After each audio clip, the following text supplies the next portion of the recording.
Good morning, everybody. It's a Dog H. Weber with you with another edition of Weber This Week on FingerLakes1.com on a Monday, March the 9th, 2015. And yes, a miracle is happening.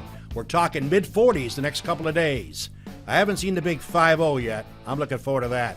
It's a Monday. Today we talk to Rick Coe and Lisa Hochadel, representing the Pathway Home of the Finger Lakes and finding out about that phenomenal place. And we'll also talk about some energetic plans to put together a hospice unit as well in Seneca County, the first ever. So we welcome you on a Monday morning, and during the commercial break, after the commercial break, we certainly will get Jim's comments, being an SU grad, about the hammering by the NCAA of one Jim Boeheim of my hometown as well as his, Lions, New York, the big topic in the world of sports. Everywhere the story is about Jim Boeheim and whether that was cruel and unusual punishment levied by the NCAA, and what are the chances of him winning the appeal. We'll talk about that later in the show, but it's without further ado, we welcome our guest, Lisa Hochadel. Lisa, thank you for coming in. Thank you for having us. And Rick, I haven't seen Rick in some time. Rick, thank you for coming in as well. Thank you, Harold, for inviting us to be here. Let's talk, Lisa, first off about yourself, and you're involved, obviously, with the Pathway, etc. Give us a little bit about your background, where you were born, where you went to school, etc. I'm originally from a small area south of the city of Buffalo. I went to college in Buffalo, worked for a time being in Buffalo, and then in the mid-'80s was my first experience with hospice. Okay. And my mother had terminal cancer, and we were at a point in her illness that we were approached by the doctors and said that they suggested she move into hospice. And this is the early 80s, where hospice was an almost unknown term. Okay. And so that was my first experience, and they were wonderful. They were supportive of her cause as well as the families. But as that she passed away and time moved on, I eventually came here to the Finger Lakes. Work brought me here. I worked for the state police for over 20 years. Also, during that time, I'm also a graduate of SU as well as SUNY Albany with 2 master's degrees. Great. A licensed CPA. So we did a lot of volunteering on several boards throughout the area over the years. And then about 3 years ago, I was invited to become a board member of Pathway Home. And again, it was a very passionate cause for me at that time, as well as bringing my experience and my expertise to the organization. And Rick Coe, of course, a name well known throughout the Finger Lakes area. Rick, give us a little bit about yourself as far as your background. I was raised in Camden, New York, and have a degree from Simmons School of Mortuary Science in Syracuse, and also Herkimer Community College, as well as Oswego State. And moved to the Finger Lakes in the fall of 1979. I bought the Genung Funeral Home in 1983. 5 years ago, a group of people gathered to start discussing the possibility of having our own hospice comfort care home here in Seneca County. And I have a passion for this project. I have been in several comfort care homes that are in the Finger Lakes area, and just feel that we are in great need of having our own comfort care home here in Seneca County. Over the years, at least 15 to 20 years, many of the comfort care around Seneca County have helped to care for our own people. And so it would be nice to be able to care for Seneca County residents here in Seneca County, as well as reciprocate the compassion that has been given to Seneca County residents for 15 to 20 years by allowing other counties to send their residents here for care as well. Lisa, to our viewers that may not know what Pathway is all about, explain what Pathway is and what that home actually does. What that is it's a home. It would be potentially a two bed home, and that would provide support and care for those who are terminally ill with a prognosis of less than 6 months. And we would provide that support through specially trained volunteers as well as nurses who specialize in hospice care. And it's even though hospice initially was formed around terminal cancer patients, it's expanded to any type of terminal illness. So that does provide that care where there is no other means for care. So maybe the person's family cannot care for them in their house. There isn't available nursing home care. There isn't available hospital care. It gives them an alternative to their last days and weeks and months of their lives. Any comfort care home does not charge the patient for that care. So the revenue that needs to be generated to continue the operation of that home is strictly based on donations and fundraising efforts. And as far as you mentioned, it has the facility can hold how many folks? Two beds. 2 beds. Up to Okay. 2 beds. And the reason behind that is if it exceeds 2 beds, then it needs to be licensed and overseen by the Department of Health. So majority of the comfort care homes that you see throughout the area usually only have 2 beds. And the location, Jimmy, I think has a couple of shots too of the home. The location of the Pathway House is? It's presently at the corner of Marshall Road and Route 96, the old Okay. Seneca Insurance Okay. building. Okay. Now, as far as, and we have a shot on our screen, as far as folks that need this type of service, and certainly at a very tough time for a family, I assume there may be issues where there's more requests than you can handle. Is that something that comes into play? Do you have more people that want to participate and be a part of it versus what you can handle? There's always that potential, Potential, yes. okay. And that's where we rely on other comfort care homes Gotcha. to continue their compassion by allowing our residents to use their facilities until a bed becomes available in our facility. Now, a lot has been talked about in a recent article that, Rick, you were quoted in as far as energetic plans Yes. to do a hospice. Give our viewers an understanding of what you're looking at. And I know you hired an architect. Explain what's going on there. We have. Our board has selected Dan Long, an architect from Geneva, New York, to assist us with looking at a new floor plan for the present building and to develop the overall cost to do a renovation project. That is, if we find that to do a renovation is going to be less expensive than just to tear down the entire structure and to start from ground up. So we're still in the process of working on many details to develop the final cost and which would be the best way to move with this project and make it more financially beneficial for us. And Lisa's certainly Sal Franzone, the owner of Ticino's, is a good friend of mine. Has been on the show several times. I know he's a member of your board. Yes, he is. Do you have other individuals that you can spotlight as well that take part in this, that are supportive of this, and that are part of as far as your operation goes? Our Vice President, Stephen Beals, Yep. who is very active in the House of Concern as well. And our Treasurer is Bob Kernan. Sure, I know Bob. Who offers a lot of his volunteer services to many, many boards. Our secretary is Marty Shields. She is an RN, so she does bring a lot of her knowledge and experience to the board, not only as in the role of a secretary, but also as her experiences as a hospice nurse.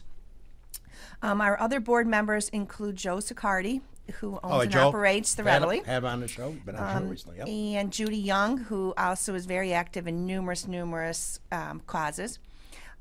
Deb Marr comes to the board also as an RN who recently retired, with a also considerable amount of hospice nursing experience as well. So we have a very well-rounded board. I'm trying to think if I missed anyone. No, I think you have everyone. Okay, yep. So, so our board right now is currently low, so we're always open up the door if anybody should have an interest in becoming on our board, Sure. that please to contact myself or Rick, because we're always have the door open for additional board members. Yes. And I think the main purpose of having you on the show is explain what's the pathway all about. I know one of the crux of any organization is donations and support. And before we take our commercial break, let's talk a little bit about the need for financial help. How does someone write a check, or how does somebody engage themselves to support the causes here? We actually have contribution envelopes available at various local funeral homes. The people can send checks, though, to our post office box, which is here in Seneca Falls at Post Office Box 516, and Pathway Home of the Finger Lakes Inc. And we also do fundraising, and we have two major fundraising events that have become annual events. The first being the Chichinos event, which Sal and his wife and wonderful staff have opened up the second floor of their facility, and we come and enjoy an evening, couple hours in February, just before Valentine's, to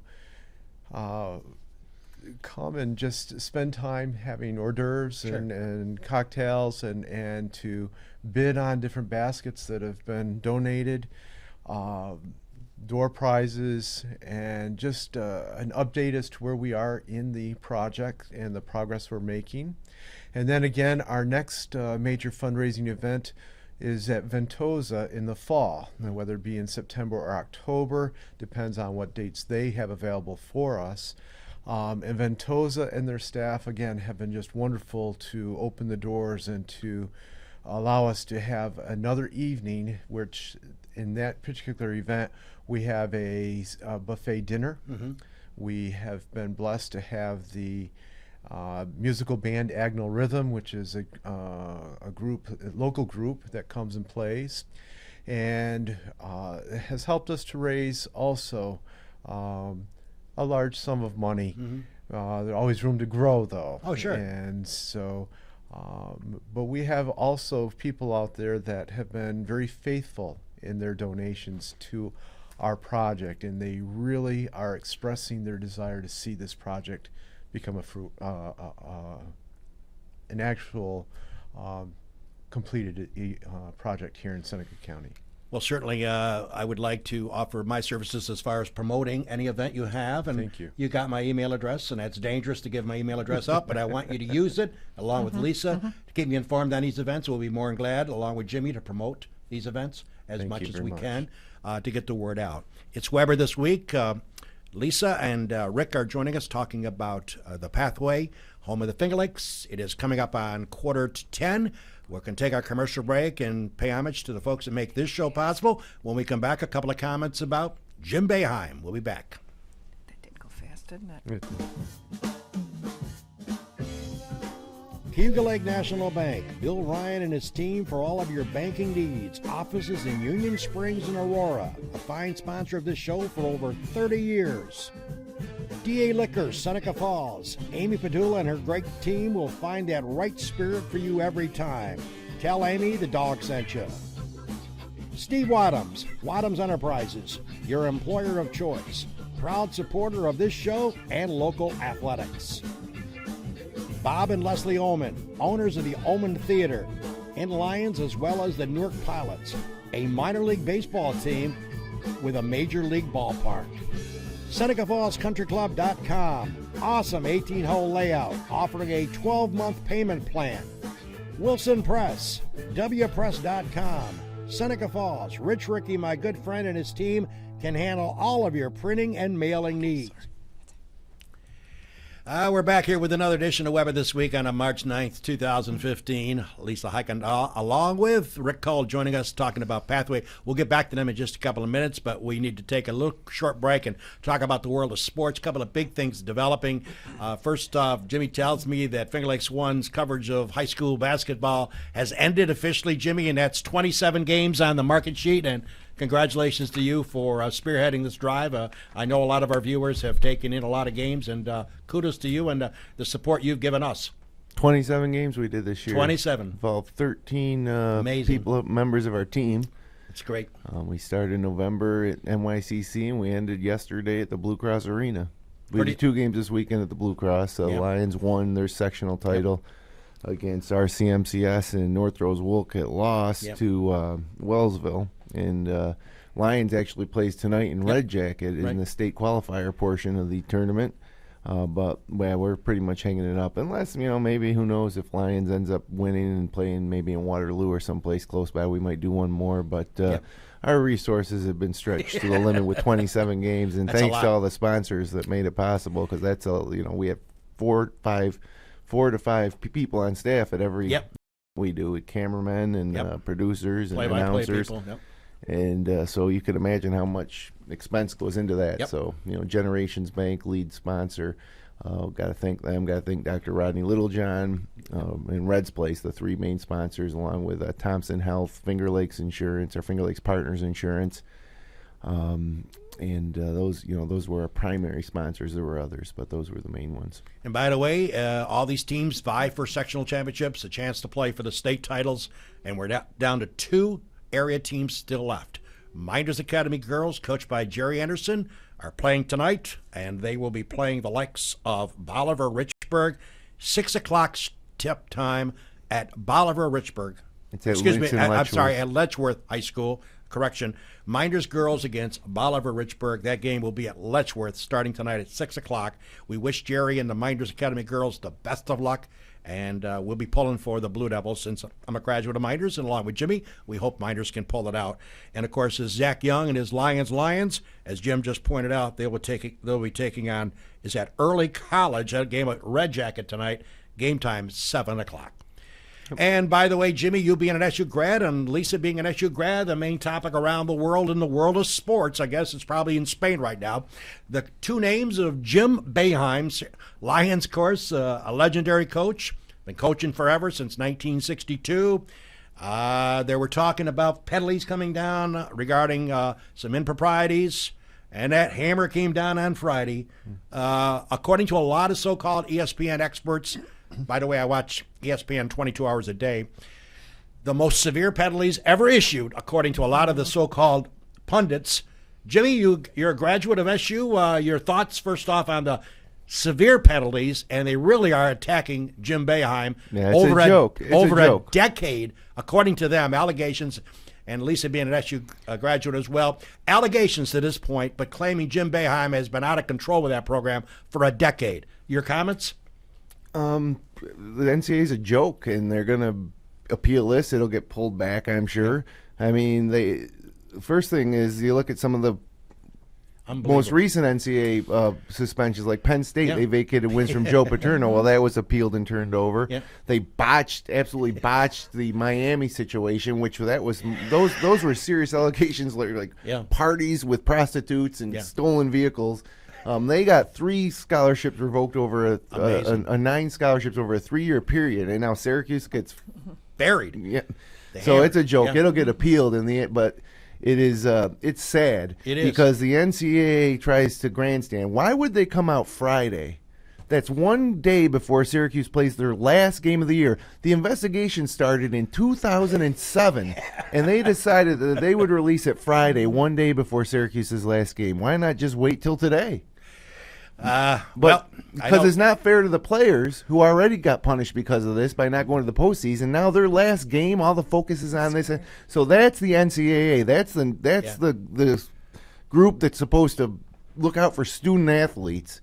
And now just to the merits of the investigation, because obviously some things weren't right at Syracuse, but Syracuse self-reported itself in 2007. Pretty amazing. And did their own investigation into this. And so it took the NCAA 8 years to figure this thing out, that there was $8,000 given to 4 players over a course of a year at a YMCA in Oneida, and that Fab Mello got help on a test. 8 years. I know. The other thing is, if you remember, Fab Mello did not play in the NCAA tournament. We suspended him. Right. So pretty amazing. We knew what was going on, and when Boeheim saw what happened, he prevented Fab Mello from playing. Same thing with James Sutherland. He missed a month of games that season. Mm-hmm. So it's ridiculous. It's a witch hunt, and it's ridiculous, and I can't wait till this gets appealed. Lisa, of course, you went to Syracuse. Of course, you were involved in obviously the flavor of SU sports, which is Mecca in the area, as you know. Your initial reaction when you heard about the penalties coming down, and they're citing Jim Boeheim as the culprit in this. I have to agree to Jim to Yeah. some extent. I think it was, again, I'm not quoting his over tongue, Sure. but I think they wanted to make an example of SU. Oof. And whether they disliked Jim or what the story was, but I think the penalties did not fit the crime by any means. And again, I think it was to make an example of SU, and it almost sounds like they have a vendetta against SU. For whatever reason, we do not know that. And it's a sad day for SU sports. 94-page report. 94-page report. And I had a chance online to review some of those pages. I didn't spend all day watching 94. But when you think about being suspended for 9 games ACC next year, no practices, no lunches with those players, you aren't even part of the team for 9 of the 18 ACC games, the multi-million-dollar fines which the university will have to fork over if this goes through, the loss of 3 scholarships a year for 4 years, 12 scholarships, that's going to hurt. On and on. The penalties was just unbelievable. And I kept thinking, wow, this is, and basically they were saying, Lisa and Jim, that Jim was not in control of the program, that he is being paid a few $1 million a year to control. Whether or not, I hope Jim comes out and has a news conference, and explains his views. He spoke at the Hardwood banquet last night I know in he Syracuse. did. Yeah, he did a little bit, but I want him to really get into the media and tell us what he can tell us. I mean, was there some things that he tripped up on? Okay. But, man, I agree. I watched NCAA, and Jim's right about Miami and some of these other schools.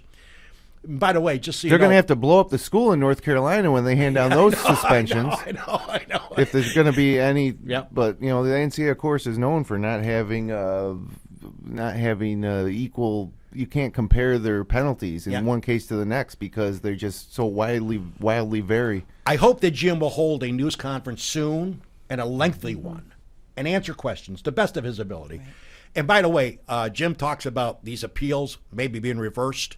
According to Outside the Lines, another ESPN production that I watched over the weekend, they had 3 legal experts. One of them that specializes in NCAA penalties claims that the appeals are only won 7% of the time.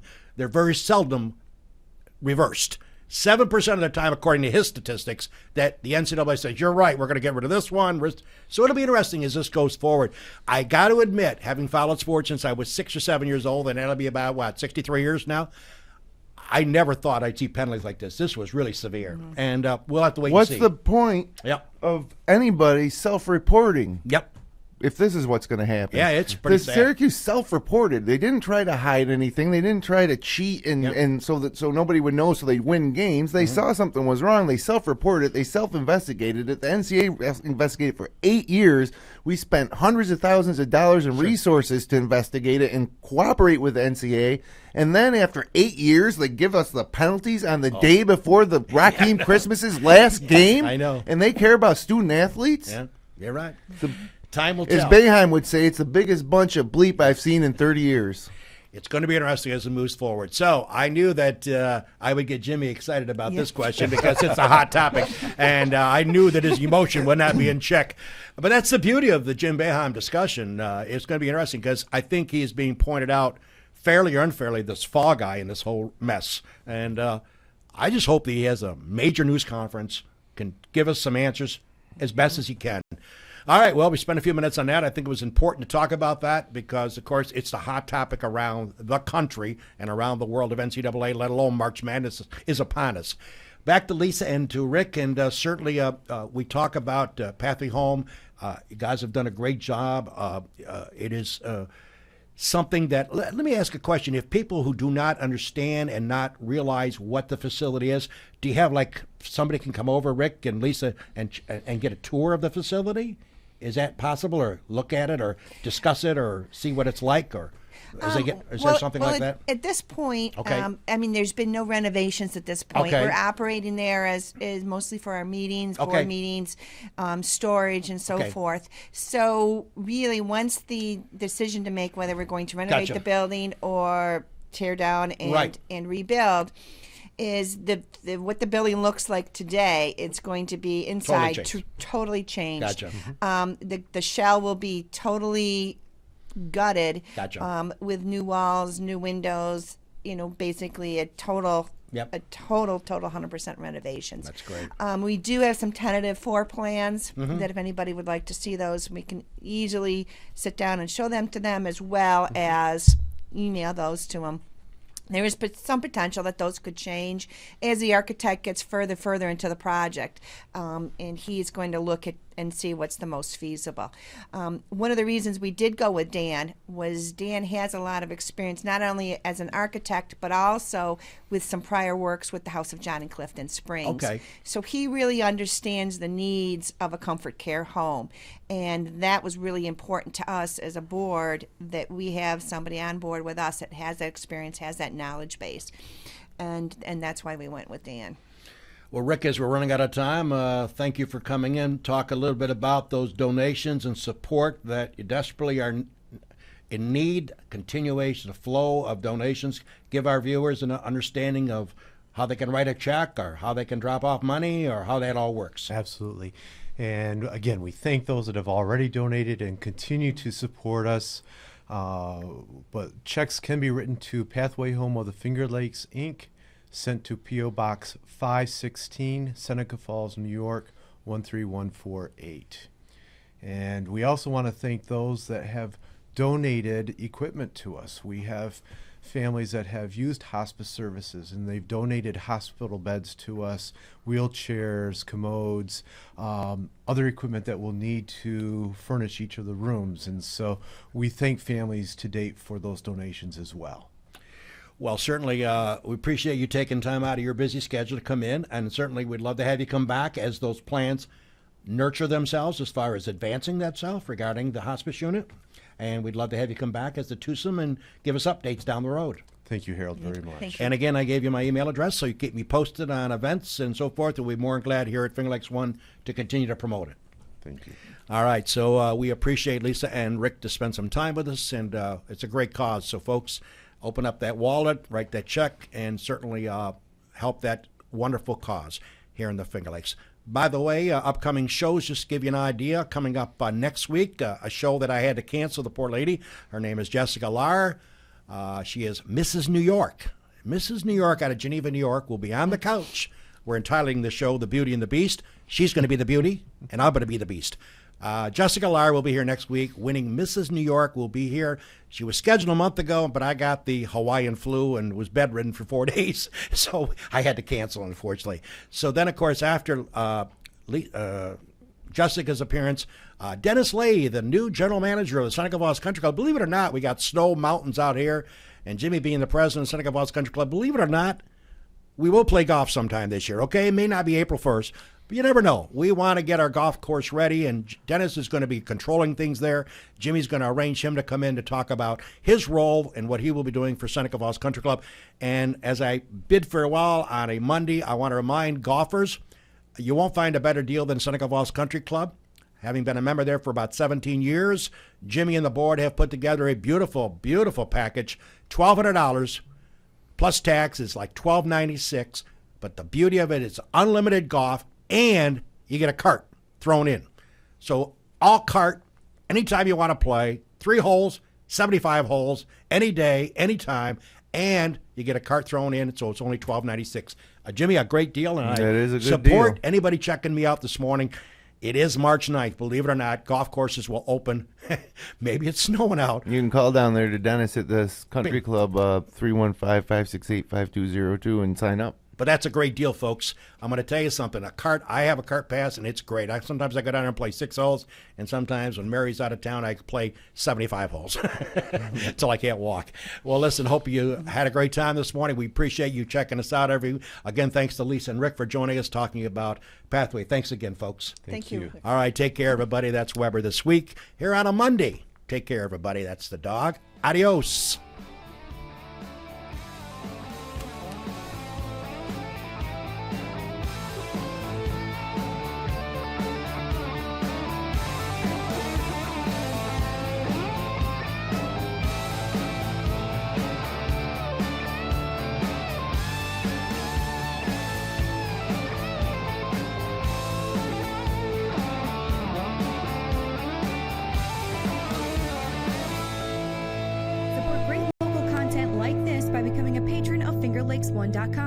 Visit patreon.com/FL1.